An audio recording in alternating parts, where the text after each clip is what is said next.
What's up, everybody? This is Cleaterman. Today I am playing Skyrim Special Edition. This is my first video. It's not really going to be that much of an intro video, but there's a lot of things going on in the business, so I figured it'd be a good time to talk about them. E3 just happened.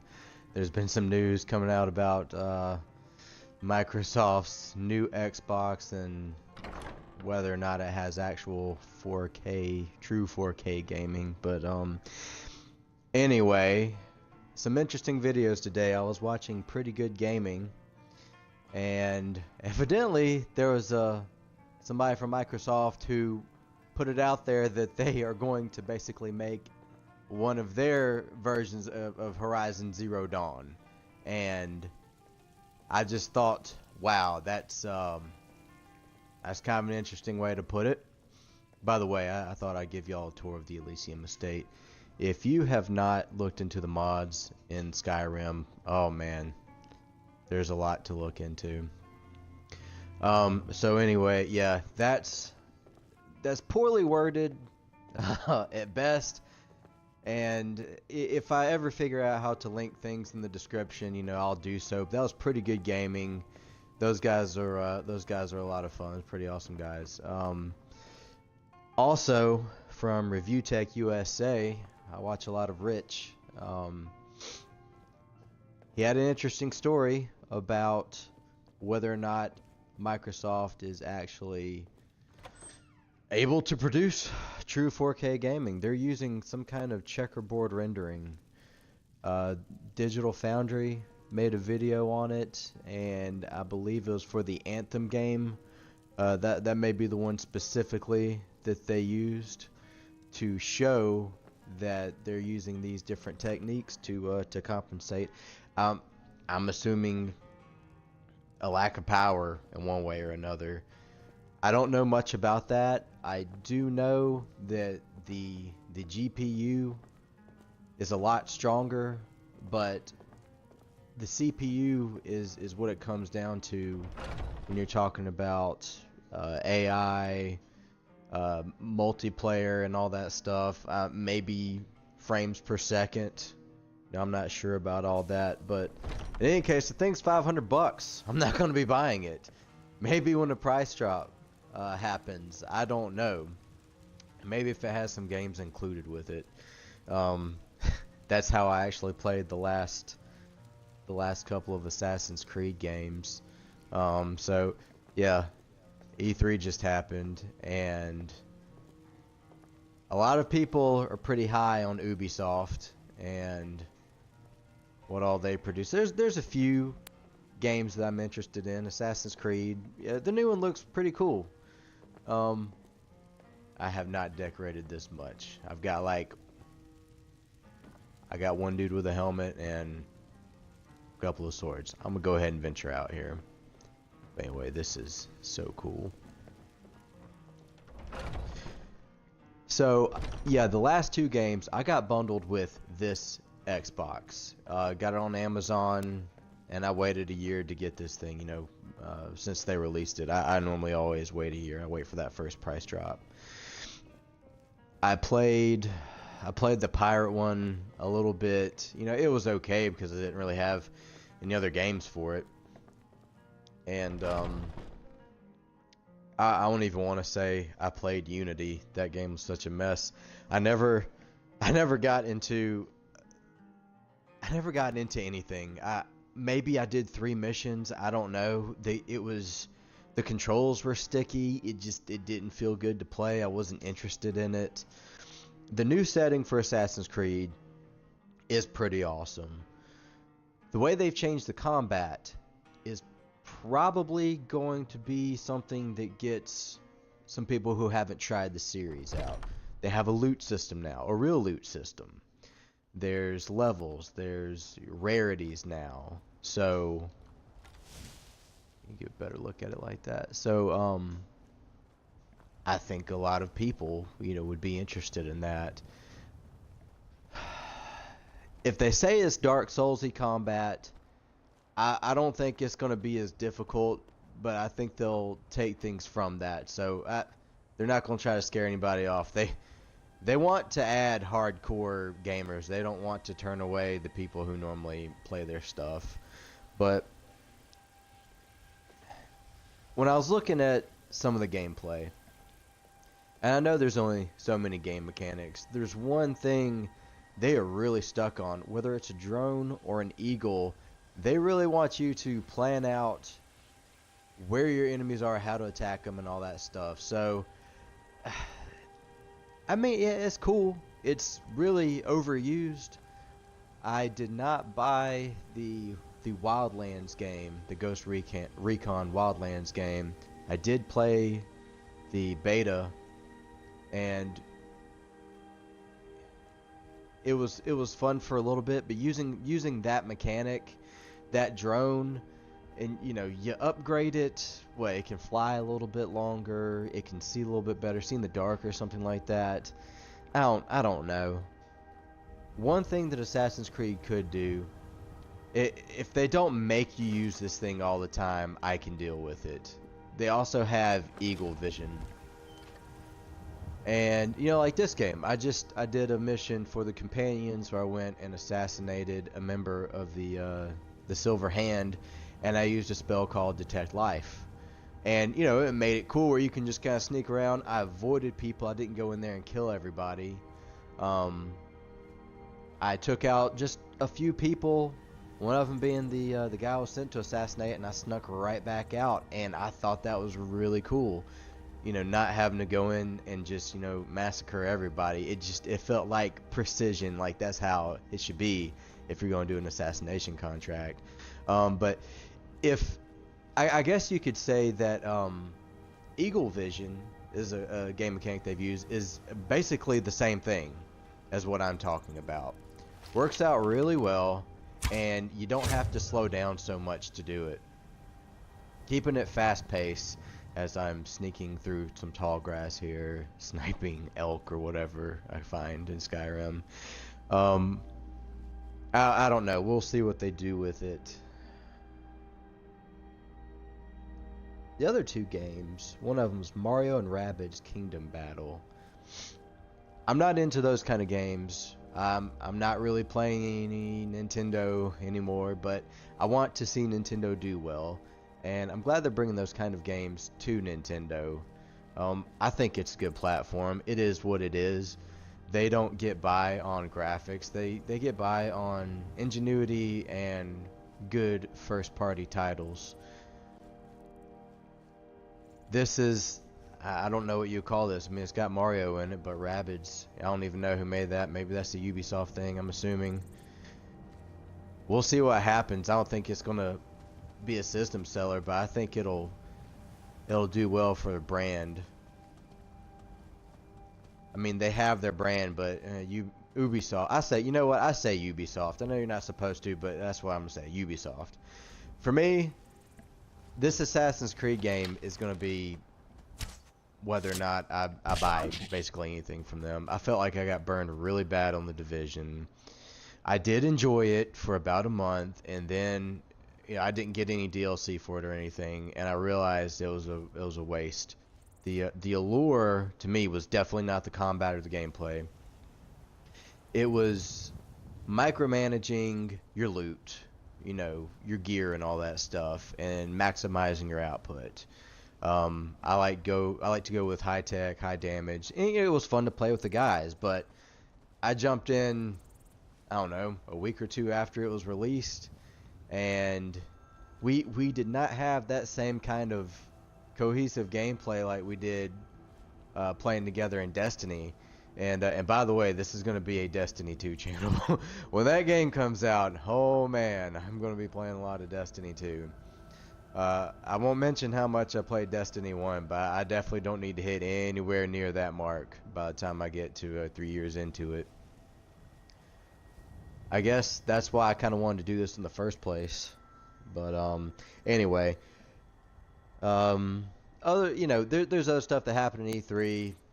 Ubisoft was like the main thing I wanted to talk about, and also Microsoft and their 40-something games, 22 of which are exclusive or console exclusives or whatever you want to call it. I don't think it's truly exclusive. since you can play it on PC. And there's a lot of people. You look at this Horizon Zero Dawn thing that I started off with. What are they doing?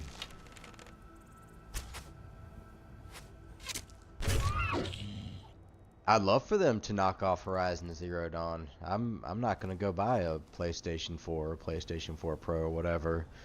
I don't want a carbon copy of it, but if they can get something with that kind of gameplay, that kind of atmosphere, that kind of story, I'm down. Man, I'll get it. Anthem was looking pretty cool. I hear it's a Destiny knockoff. It's by BioWare. I'm a Mass Effect fan, but oh man, Andromeda, I don't know what to say. I really don't. There's parts of it I enjoyed. There's parts of it we've all seen the videos, we've all seen the memes. It's kind of embarrassing. You know, I guess looking back on the multiplayer from Mass Effect 3, which I spent a ton of time playing that, I was thinking this was going to be more fun, and it was pretty much broken when I first started playing it. I'm talking about the multiplayer. There was a lot of lag.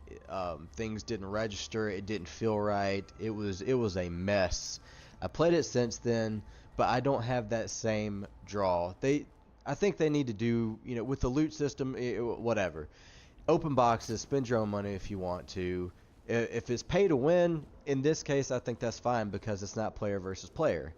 You know, if a guy you randomly match up with has blown $40 opening stuff and he's a stronger character, well, you're going to benefit from that. So, you know, why not? That's fine. What is going on over here? I wonder if these are orcs or just bandits or bandit orcs. Let's see. I need this to say like bandit thug hideout or something. Anyway, I'm pretty psyched for Anthem, but the looking over the shoulder reminded me of Mass Effect, Andromeda. We'll see how it plays, and I know there's a better studio. I know it's not Montreal, so we'll see what happens there. Crackdown 3 looks cool. Totally uninterested in it. Do not care anything about it. It's cartoony. It's funny because I do like Borderlands. I love Battleborn.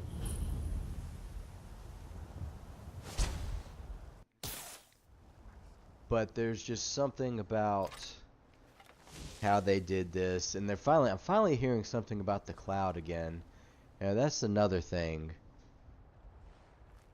When this was when the Xbox One came out, I heard a lot about the power of the cloud, and I'm not sure how much they're implementing it. And I'm sure if they were, we'd know about it for certain because they'd put it all over their ads for the games. I don't see anything about it.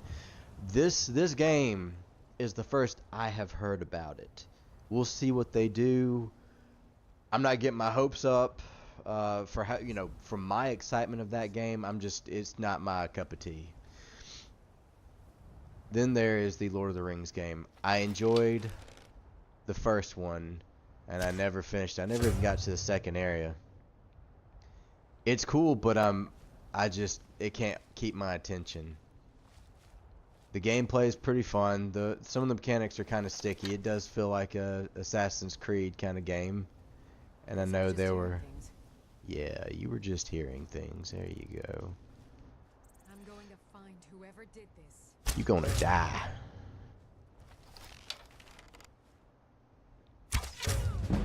But I don't think I'm gonna get back into those kind of games. There we go. There's too much to do, and I'm playing Skyrim, and I know that, but there's a lot to do here. But I don't know. I feel like I can. You can go at your own pace in any of them, but there's more variety here. You know, I can't just. I can wander around, but this has deeper exploration. You know, I played this game the first time around, played it forever. I don't know how many hours I invested into it. Made a couple of characters. beat it multiple times. Tried, different. Well, obviously I did different kind of styles in the playthrough and all that. But I don't know. There's just more to it here. I don't know if there's an armor system in that. And when I mean like, I guess I meant I don't want to have to manage all of the stuff that they're showing. Like the Nemesis system was pretty cool, but talking about raising your own army and all that kind of stuff, I don't really see how that fits into the lore. I don't really get it. I don't know that it does. I never read the books. From my channel header on YouTube, I was into the Wheel of Time, so I am a fan of the genre. I just, by the time I saw the movies, I didn't feel like reading the books. Anyway, I'm probably not going to get that, but I hope it is a good game. I want to do well and everything. And then on to Sea of Thieves. I'm sorry, that game looks terrible. It doesn't look fun at all. I mean, you can take an awesome game like Destiny, and when you have to do a raid, which the guys I play with, I love playing with them, we are terrible at raids. I don't know. Maybe we've beaten one, maybe, together as a team, but a few of us will get with some randoms or just some other people, and we've all beaten all of the raids multiple times. We just can't do it together. But when you do something like that and you got Sea of Thieves, all right, you play with guys but is the gameplay fun? And even if you are playing with guys, are y'all good together? I don't know if it's interesting enough. I'm just gonna have to see more. I'm really not excited about it. PlayerUnknown Battlegrounds. I don't know. I still play Battlefield 4. I haven't, as big as it is on YouTube and Twitch, I haven't seen much gameplay. I don't know if I've seen any gameplay of it. I don't know. It just it is what it is, I guess. And it's just kind of a big mess. I know there's a long way to go in the development of it.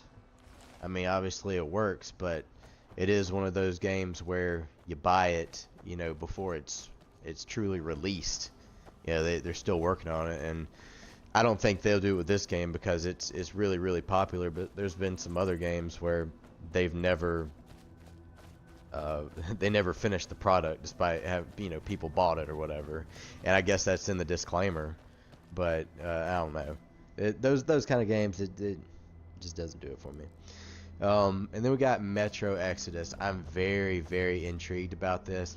I don't normally like the whole post-apocalyptic deal. It's not my kind of game.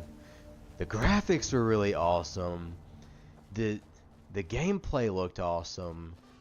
If you can get out of those corridors and out into an open world like I saw, and that's most of the game, like this. I like this in Skyrim. I don't really like to go into dungeons. Obviously, you have to do it if you want to beat the game. And I'm definitely not going to do it while I'm talking, man, because I can't get settled to talk. I can't think. It doesn't work. So let me get past that dude without my bow out. So yeah, I don't know. We'll see what that does. I'm excited about it.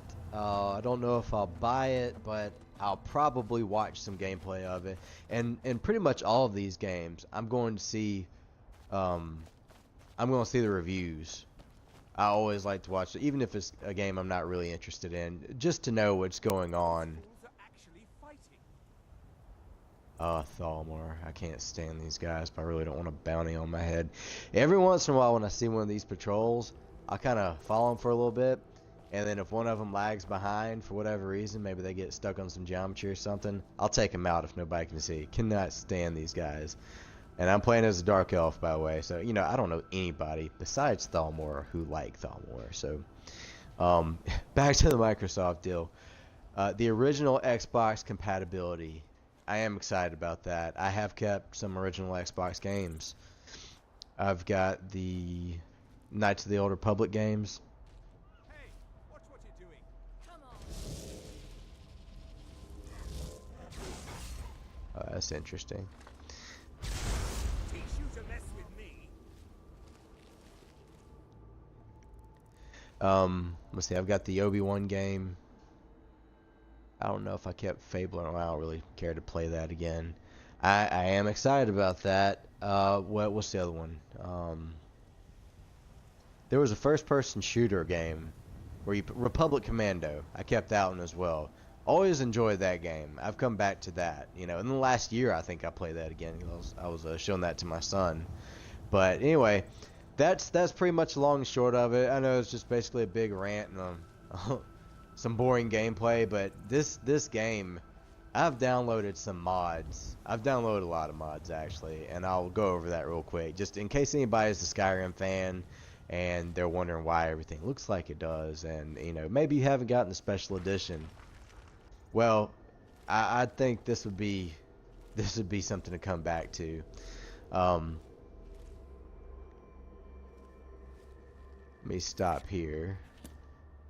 What I need to do? Nope. Let's take a look at my mods.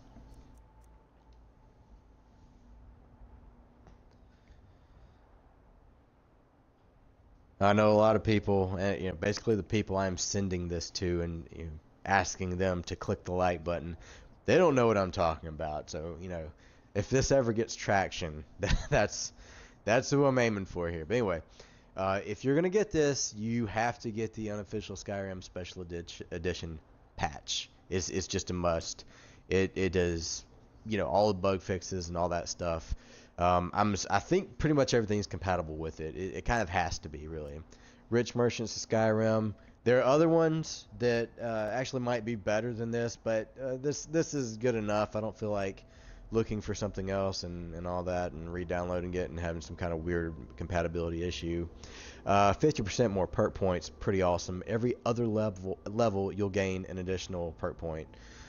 And, you know, I like to be overpowered and cheat and all that, so this always comes in handy. Lots of dragons to kill. Their loot is worth a lot. Lampposts. I don't really know why I got it, but it's nice to see when you're wandering out in the world. I mean, it's kind of cool. Crafting supplies. This is so awesome. Right by the forge in Whiterun, you've got everything you'll need. You got 1,000 of everything. When you put it back, or when you take it out, there's still like 1,000 more. So super awesome. You can make anything you want, and you don't have to spend all day trying to level, because I have another mod for that. But anyway, a quality world map. It makes the map look a little bit cooler, a little bit more realistic. Diverse dragons. This might be my favorite one here. I fought a plague dragon, one that shoots lightning at you. They really do have diverse looks. Very, very interesting, and it's a pretty big one too, 231 megabytes. So there's a lot that went into that. There's one with feathers. It was cool. Cloaks and capes, because my wife and I just found out about Game of Thrones. I mean, like, just realized how good it was, found out about it. So we're watching it through again before the new season starts. Shout out to my homeboy Cliff. Thank you very much. The Lush overhaul. This makes a big deal. You've noticed this. Well, you've seen it. I don't know how much you've noticed it. If you played the first one, I mean, the difference is just huge. It's way more lush. And it adds a lot to the immersion of the game. I have not messed with this yet. I got a Daedric armor guy, but you got to go to the Skyforge to do this. I guess I'll do that at some point. Realistic water, yes it is. Realistic water 2. I got this one, but it's kind of a must-have. I mean, if you want to look as good as it can, this is a must-have, and it works very well with the other mods. Here we go, faster leveling. This is great. We don't want to spend all day doing, well, you don't want to spend all day playing video games. I mean, get up, go work out, go read, go do something. But anyway, real quick story. So when my wife was working an odd shift, she used to work 11 to 11, okay, like around the time this game came out. She came home one night, and I was letting these two bears hit me because I was wearing heavy armor and I was trying to upgrade my heavy armor. And in Skyrim, if you want to get good at something, you have to do it. So if you want to get good with two-handed weapons, you have to hit things with your two-handed weapon. And if you want to get better in wearing, well, I guess you can get better at wearing armor, but to have better resistance to damage while you're wearing heavy armor, you need to get hit in heavy armor. So anyway, I was doing that and healing myself. She walks in, she looks at the TV, she looks at me, she asked me what I'm doing. I'm like, I'm power leveling. She's like, how long have you been doing this? I said, I don't know. And then she looked away and she walked off. And I stopped doing that because that is not how you should play this game. Okay, so Apocalypse, Magic of Skyrim, works very well with the other magic mod I have. The ghost walk I did earlier in the video when I discovered that bandit camp, that's one that was added in. I really, well, maybe it was. There's the Phoenix one too that I downloaded. I've enjoyed this. I'm not really sure what comes from what, but it's cool and it works well and it looks good. Scout armor, that's actually what I'm wearing now. I'll flash that before I bounce out here. Surreal lighting. I think this is why I went with True Storms versus another weather mod. It's beautiful. I mean, there's just awesome scenery with this. It makes you want to slow down and just look at the world around you, you know, when you're going through it. Immersive citizens. I think this is what we heard, and then maybe, you know, when I quieted down a little bit, when I attacked that camp, I was hearing audio I've never heard before. I was hearing, you know, dialogue I've never heard before. So, and maybe I haven't really paid attention, but I don't think that's the case. I think this is the kind of stuff. This is the mod that is responsible for that. Also, I think if it rains, they'll kind of hurry into their houses or whatever. Alternate start is awesome. Makes it totally worthwhile to play new characters. Started off in Markarth and had to travel across the map to get to Whiterun where all my cheats are. It was pretty cool. It's awesome because I chose to start off as an owner of a hold, so you can start off rich, you can start off in the army, you can start off as a vampire in a cave somewhere, and it works well. I have no issues with this. It's that gives probably the most replayability to the game, is where you start from. True Storms. This has been fairly pleasant surprise. It works well with the other mods. The one I originally went with was Climates of Tamriel. I did like that. The lightning was really awesome in that. But the fog, you know, you give or take a little bit. This isn't as big a file as that one, but it works well with the others. I like it, and it's maybe more than just enough, but it's a good one. So anyway, the graphic overhaul, I'm pretty sure this has made a huge difference. I haven't taken it off and put it back on just because I just don't mess with it like that. But there is more detail. The candles look different. My son was asking why the candles look different. Oh, I guess that was the overhaul. I definitely recommend this, and you notice a lot with the animals too, especially the wolves. Amulet of Shouting. This is just a total cheat. I don't use it, but yeah, I'm not against using it. I just haven't really done it yet. Sword of Truth, totally awesome. Along with the Wheel of Time series, I've also read the Sword of Truth novels. Anybody who is an RPG fan, please, it's worth your, well, for maybe the first 5 or 6 books. I think Pillars of Creation, I was like, okay, I can't anymore. It got really preachy and slowed down, and just, no thank you.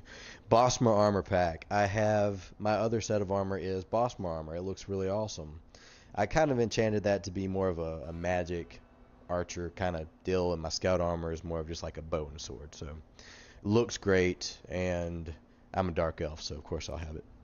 Elysium Estate, you saw it at the beginning of the video. It is really highly rated pretty much everywhere. It looks awesome. I actually showed it to my daughter, and she was like, wow, Daddy, it looks so pretty. Did you make it? It's like, nope, but I downloaded it. Then we got the, oh, it's not Phoenix, it's Fenderix Magic Evolved. There's a lot of spells. And I think these are the spells that are up in Dragon's Reach. And there's there's two ways to do it, and I did it the easy way. You just get in the chest and open them up. You can take basically fire, frost, or whatever. There's so many spells for that, and they just replicate for each, for each skill. And they add some stuff too. It's like dark magic or whatever. Yeah. It's and it's only 936 kilobytes. Wow. And the graphical overhaul part 2. The Mithridin blade looks like a scimitar.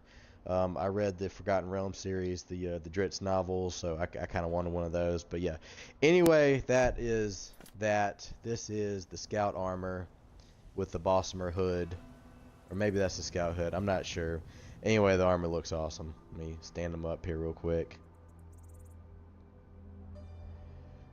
But anyway, yeah, I guess I'll follow these guys for a little bit and maybe take them out because I can't stand them. But hey, whatever. That's my first video. I know I rambled, but until I get some software to fix all that, this is what it is. But anyway, thanks for watching. Like and subscribe. Take it easy.